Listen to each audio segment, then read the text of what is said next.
नमस्कार साथियों और प्यारे बच्चों, फिजिक्स इट्स इजी में आपका स्वागत है। हम लोग बात कर रहे हैं कक्षा 11 के अध्याय 8 गुरुत्वाकर्षण और इसका अभ्यास क्रमांक है 6। इसमें दो भाग दिए गए हैं, भाग ए तथा भाग बी, और सही विकल्प का चयन करना है।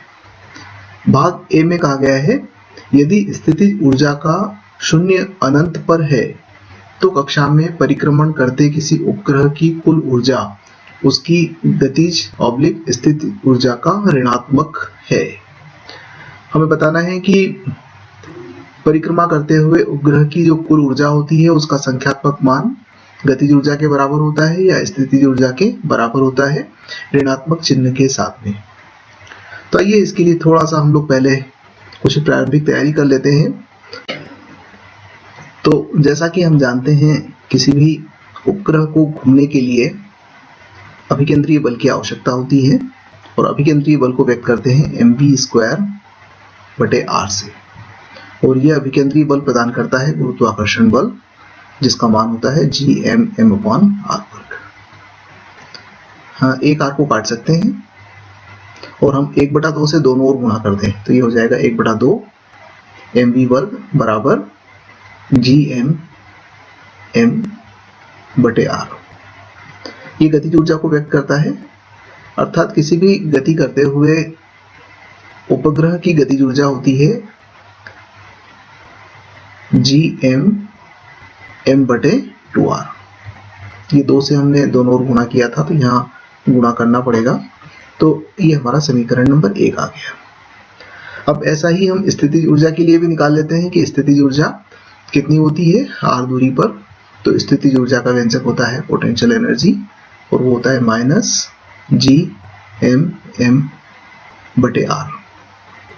तो ये स्थितिज ऊर्जा का व्यंजक हो गया।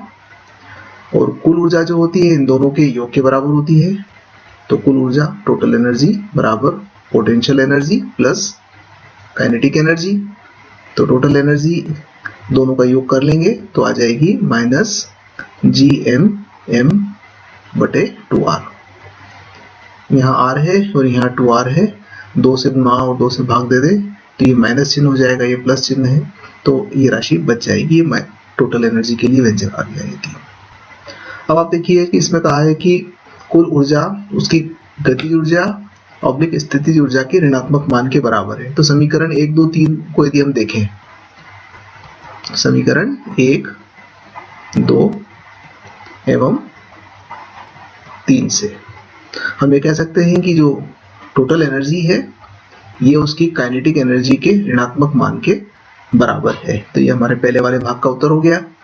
अब देखिए दूसरा वाला बी पार्ट कहता है कि कक्षा में परिक्रमा करने वाले किसी उपग्रह को पृथ्वी के गुरुत्वीय प्रभाव से बाहर निकालने के लिए आवश्यक ऊर्जा समान ऊंचाई के किसी स्थिर पिंड को पृथ्वी के प्रभाव से बाहर प्रक्षेपित करने के लिए आवश्यक ऊर्जा से अधिक ऑब्लिक कम होती है।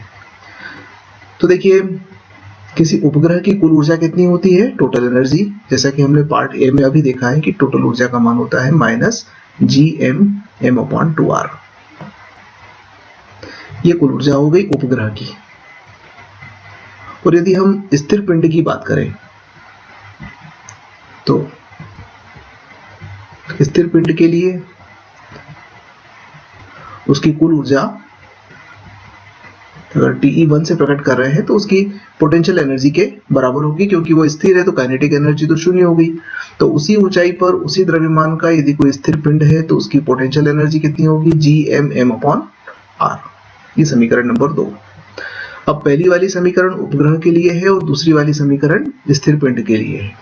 हमें इसको गुरुत्वीय प्रभाव से बाहर निकालना है, इसका मतलब हमें इतनी ऊर्जा देना पड़ेगी, तब जाकर वह इस गुरुत्वीय प्रभाव से बाहर निकलेगा, क्योंकि यह अभी बंधन स्थिति में है। ऋणात्मक स्थितिज ऊर्जा बंधन अवस्था को व्यक्त करती है। तो निश्चित रूप से यहां हम कह सकते हैं कि TE1 ग्रेटर देन TE, अर्थात पिंड के लिए कुल ऊर्जा ज्यादा है ऋणात्मक मान, और उपग्रह है उसके लिए इसका संख्यात्मक मान कम है। चाहे तो यहाँ मोड का चिन्ह लगा दें ताकि संख्यात्मक मान की बात हो जाएगी। तो इसका मतलब यह है कि पिंड को हमें प्रक्षेपित करने के लिए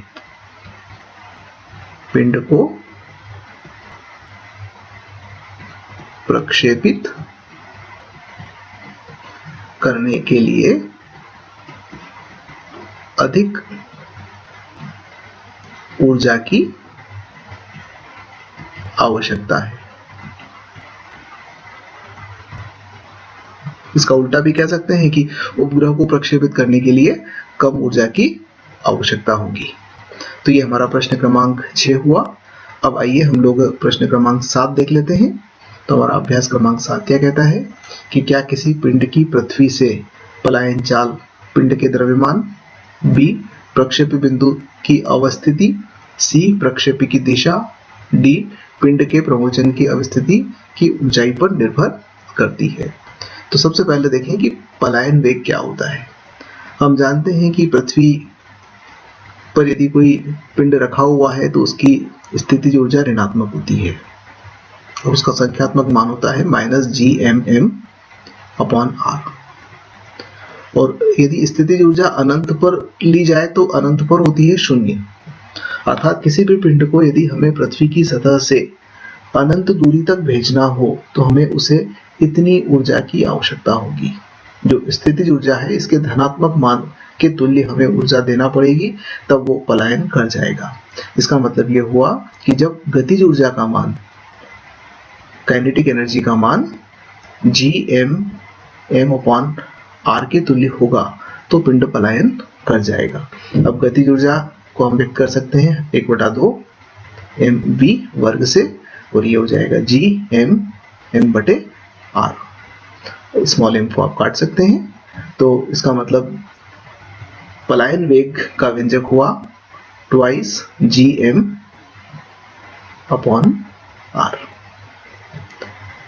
इस व्यंजक से अगर देखें तो नंबर ए वाले का उत्तर हमें मिल जाता है कि चूंकि इसमें v स्मॉल m पर निर्भर नहीं है, v का मान पिंड के द्रव्यमान पर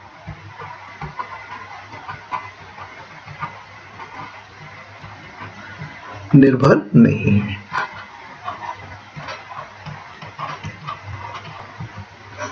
अब बी वाले पार्ट पर देखते हैं।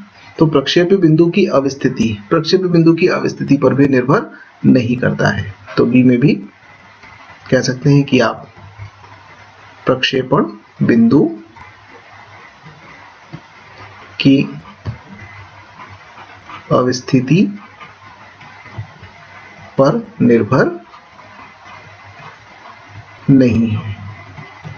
अब सी प्रक्षेपण की दिशा, तो अगर सी पर बात करें तो दिशा से भी कोई प्रभाव नहीं पड़ता है क्योंकि उसको अनंत तक जाना है। तो लिख पाएंगे कि प्रक्षेपण की दिशा पर निर्भर नहीं है। और डी पार्ट में पिंड के प्रमोचन की अवस्थिति, डी। अब पिंड के प्रमोचन की अवस्थिति की ऊंचाई पर निर्भरता, तो यहाँ देखिए यदि ये पिंड h ऊंचाई पर होता तो हमें इस व्यंजक को इस प्रकार से काम में लेना पड़ता, v = gm/r+h। तो यदि ऊंचाई अधिक होगी तो v का मान कम हो जाएगा। तो हम यहाँ कह सकते हैं कि ऊंचाई पर निर्भर करेगा, ऊंचाई पर निर्भर है। तो इस प्रकार से चारों पार्ट्स का हमने उत्तर देख लिया कि किस किस पर निर्भर है और किस पर निर्भर नहीं है। अब आइए अगला वाला प्रश्न हल कर लेते हैं। प्रश्न क्रमांक 8 ये कहता है कि कोई धूमकेतु सूर्य की परिक्रमा अत्यधिक दीर्घवृत्तीय कक्षा में कर रहा है। अब जैसे धूमकेतु जो होते हैं वो सूर्य की परिक्रमा करते हैं, और यदि हम सूर्य की अवस्थिति ये बताएं तो धूमकेतु इस प्रकार की कक्षाओं में, दीर्घवृत्तीय कक्षाओं में गति करते हैं। ये हमारा सूर्य है और ये धूमकेतु है। क्या अपनी कक्षा में धूमकेतु की शुरू से अंत तक रेखीय चाल, एक वो कह रहे हैं कि क्या रेखीय चाल, दूसरा कोणीय चाल, कोणीय संवेग, गतिज ऊर्जा, स्थितिज ऊर्जा, कुल ऊर्जा नियत रहती है। हमें बताना है कि क्या रेखीय चाल नियत रहेगी। तो ये गलत है, क्योंकि जैसे जैसे वो धूमकेतु पास में आएगा उसकी चाल बढ़ती जाएगी और जब वो दूर होगा तो उसकी चाल कम हो जाएगी। तो यह नियत नहीं रहती है, मतलब रेखीय चाल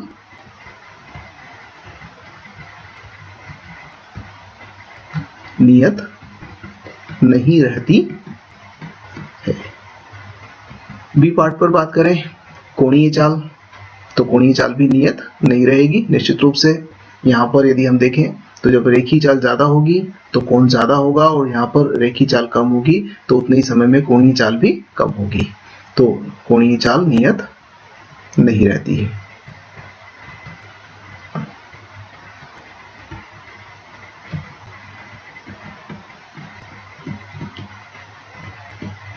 सी पार्ट को देखें। सी में कहा गया है कि कोणीय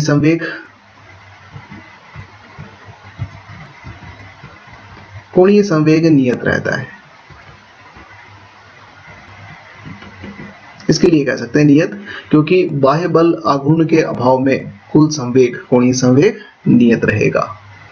डी गतिज ऊर्जा नियत नहीं रहेगी।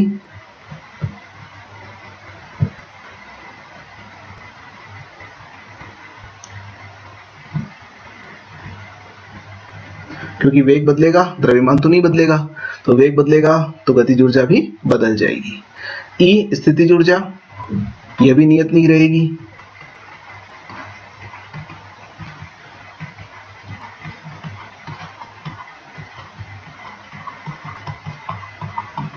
सीधी सी बात है, दूरी बदलेगी तो स्थितिज ऊर्जा का मान भी बदल जाएगा, और एफ के अंदर कुल ऊर्जा जरूर नियत रहेगी।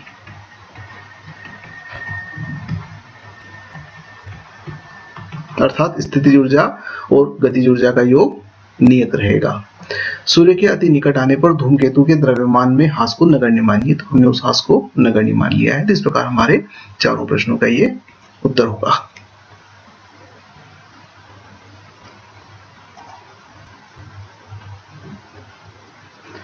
अगला प्रश्न देखिए कि निम्नलिखित में से कौन सा लक्षण अंतरिक्ष यात्री के लिए दुखदायी हो सकते हैं। नंबर 1 पैरों में सूजन, दूसरा चेहरे पे सूजन, तीसरा सरदर्द, और चौथा दिक् विन्यास की समस्या। तो यहाँ देखिए पैरों में सूजन को हम गौण मान सकते हैं। ये बात सही है कि पैरों में सूजन आ जाती है, पर चूंकि वहां चलने की आवश्यकता नहीं होती, वो सामान्यतः भारहीनता की स्थिति में होते हैं, तो पैरों में सूजन का उन पर कोई ज्यादा विशेष प्रभाव नहीं पड़ता है। हाँ, चेहरे की सूजन जरूर महत्वपूर्ण होती है, क्योंकि चेहरे के ऊपर आंख है, मुंह है, ये सारी चीजें, कान है, तो इन सब का प्रभाव, चेहरे की सूजन का प्रभाव शरीर के इन हिस्सों पर पड़ता है। तो जो प्रयोग करने गए हैं उनके ऑब्जर्वेशन में उन्हें दिक्कत आ सकती है। तो चेहरे की सूजन को हम मान सकते हैं कि दुखदायी हो सकती है। तो आप लिख सकते हैं कि बी पार्ट जो है चेहरे की सूजन,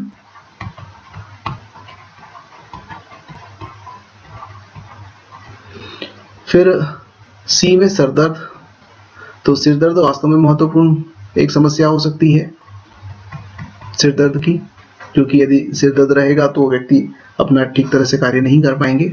और एक अन्य महत्वपूर्ण और एक परेशानी होती है दिक् विन्यास समस्या।